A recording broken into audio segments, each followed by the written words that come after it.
Դուք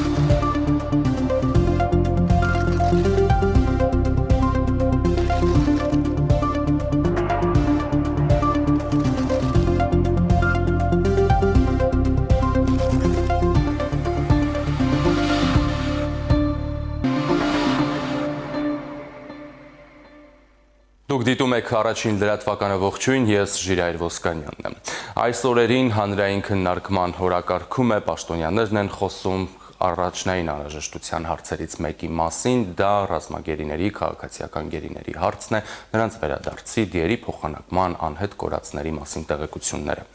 Այժմ մենք ուղիղ տեսակապով զրուցելու ենք Արցախի մարդու իրավունքների պաշտպան Արտակ Բեգլարյանի հետ եւ նրանից փորձելու ենք որոշակի տեղեկություններ իմանալ։ Ողջույն, պարոն Բեգլարյան, ինչպես արդեն նշեցի, հիմա բոլորիս առաջնահերթությունը դա մեր գերիների հարցն է։ Կխնդրեմ, եթե հնարավոր է կամ ունեք տվյալներ, որոնք արտահայտված են թվերով, կա հստակ հիմա-թիվ ռազմագերիների, քաղաքացիական գերիների մասին, որոնք գտնվում են Ադրբեջանում։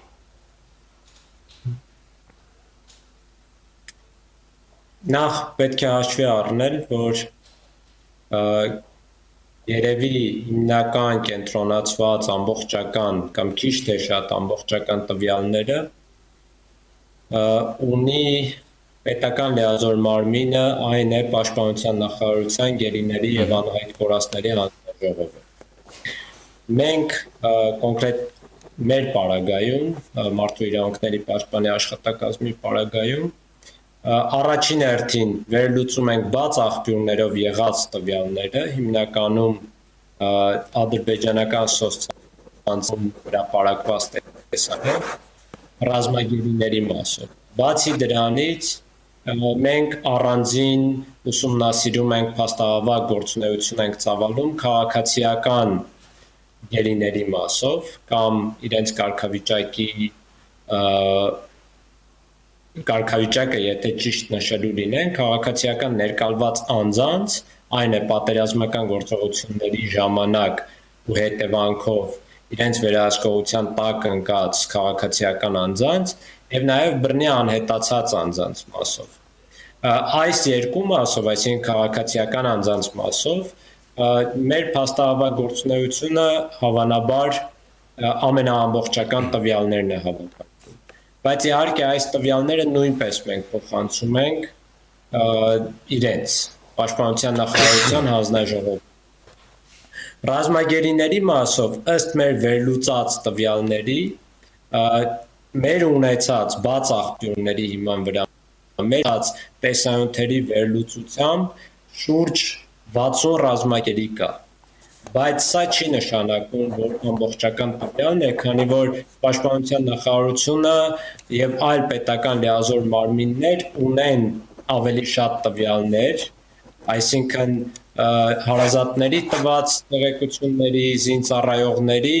զինակից ընկերների տված տեղեկությունների, տարբեր բնույթի զանգերի եւ այլ ապացույցների վերլուծության հիման վրա։ Դրա համար այս թիվը հստակ չէ, վերջնական չէ, բայց մենք կարողացել ենք հաշվենք շուրջ 60 ռազմագերի, որոնք այսպես թե այնպես ադրբեջանական տեսանյութերում երևացել են։ Ու սա բնականաբար բաց աղբյուրների հիման վրա է։ Այլ տվյալներ էլ ունենք, որոնք մենք փոխանցում ենք պետական լիազոր մարմիններին, բայց ես չէի ցանկանա այդ թվարկել։ Ուղղակի 60-ը ես նշում եմ, քանի որ դա բացառապես բաց աղբյուրների հիման վրա է նշված։ Իսկ քաղաքացիական անձանց մասով ես հրապարակել եմ շուրջ 40 թիվը, որը մոտավոր ու նախնական թիվ է, անընդհատ մենք վերլուծում ենք տվյալներ կագրում։ Դա հիմնականում հարազատներից հավաքագրած տվյալներն են եւ համայնքների ղեկավարներից հավաքագրած տվյալները։ Որոշ դեպքերում են նաեւ նյութեր ադրբեջանական կողմում բայց ավելի մանրամասն տվյալներ անուններով մենք ներկայացնում ենք կրկին պետական լիազոր մարմիններին եւ Կարմիր խաչին ենք ներկայացնում, որպեսզի իրենք զբաղվեն ու ճշտեն ճակատագրերը եւ ռազմագերիների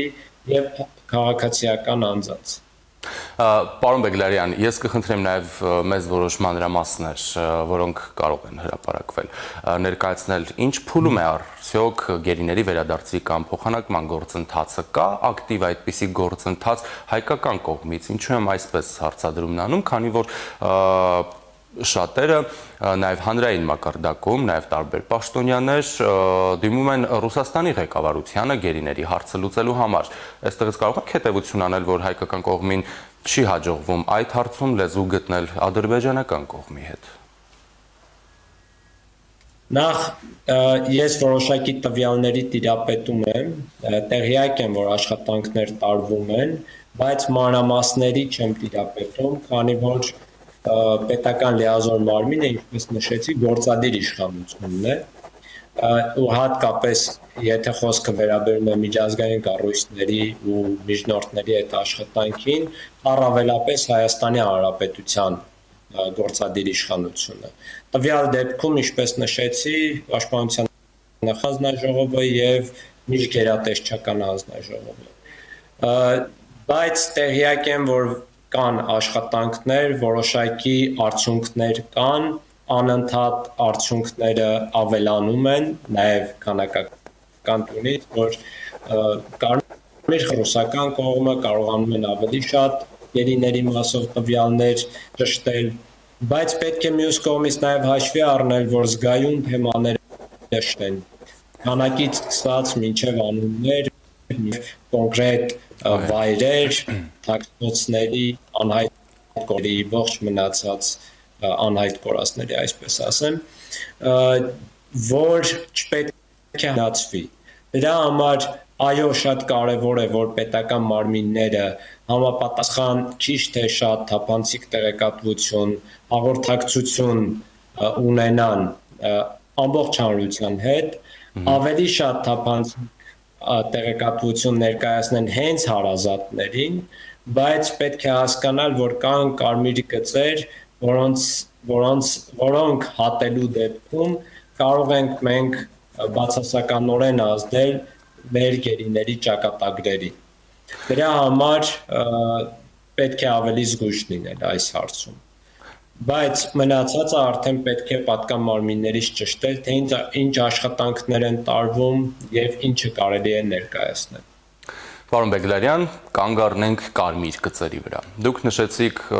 կամ հրապարակեցիք որոշ թվեր, որոնք վերցրել եք, այսպես ասենք, բաց հասանելի աղբյուրներից, հիշատակեցիք տեսանյութեր։ Մեզանում մեծ արագությամբ տարածվում են ադրբեջանական կողմի տեսանյութերը մեր գերիների մասնակցությամբ, այնտեղ մենք տեսնում ենք անձի պատիվն ու արժանապատվությունը նվաստացնող որոշակի վերաբերմունքներ, արարքներ, կխնդրեմ նշել այս ուղղությամբ ինչ աշխատանքներ են տարվում միջազգային գործընկերների կամ կառույցների հետ եւ կխնդրեմ անդրադառնալ հիմա վերջին շրջանում բոլորիս հուզող եւ բավականին լայն քննարկման առարկա դարձած, այսպես ասենք, Բաքվի սպասվող շքերթը, որտեղ պետք է բացառել հայ ռազմագերիների ներկայացումը։ Այս ուղղությամբ ինչ աշխատանքներ են տարվում։ Նշեմ, որ եւ ռազմագերիների, եւ քաղաքացիական ներկալված անձանց, ժողովրդական լեզվով ասած, ընդհանրապես հայ գերիների, եւ նաեւ մեր զինծառայողների մարմինների, շատ փոքր դեպքերում նաեւ քաղաքացիական անձանց մարմինների հանդեպ ամարտկային վերաբերմունքի դեպքերի վերաբերյալ Հայաստանի Հանրապետության մարդու իրավունքների պաշտպանի հետ համատեղ մենք անընդհատ փաստահավաք գործունեություն ենք ծավալում եւ հրապարակել ենք կամ պատրաստել ենք, ոչ թե հրապարակել ենք արդեն 4 փակ զեկույց, 5-րդն էլ վերջնականացման փուլում է, շուտով կվերջնականացնենք եւ կտարածենք եւ այս բոլոր զեկույցները մենք ներկայացնում ենք բոլոր համապատասխան միջազգային կառույցներին եւ օտարերկրյա դեսպաններին, որոշում կայացնողներին, որպեսզի իրենք տեղյակ լինեն, թե ինչ է կատարվում։ Եվ նաև կան համապատասխան մարմիններ, այդ թվում օրինակ Մարդու իրավունքների Եվրոպական դատարանում Հայաստանի Հանրապետության կառավարության ներկայացուցիչ գրասենյակը,